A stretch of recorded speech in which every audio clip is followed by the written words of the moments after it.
Welcome. In this video, we'll guide you through the process of setting up a VPN on Windows 11. A VPN, virtual private network, can help secure your online activities and keep your data private. Step 1. Obtain VPN information. Before you begin, gather the necessary information from your VPN provider: server name or IP address, VPN type, login credentials. Step 2. Open the Settings app.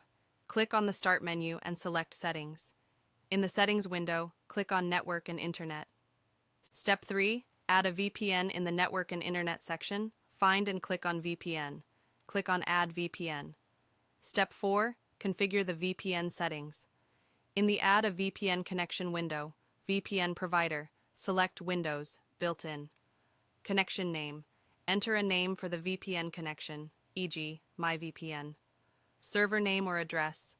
Enter the server name or IP address from your VPN provider. VPN type. Select the protocol required by your VPN provider. Common options include automatic, PPTP, L2TP, IPsec, SSTP, or IKEV2.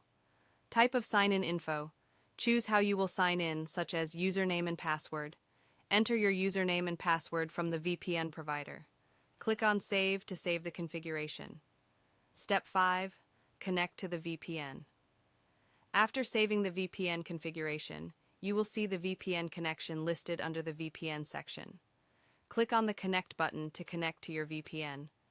After a successful connection, your VPN status will show as connected. Step 6. Manage advanced options. If needed, you can manage advanced options like proxy settings and customize the connection further. Click on the advanced options.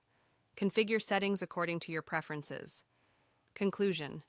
Congratulations. You've successfully set up a VPN on your Windows 11 device.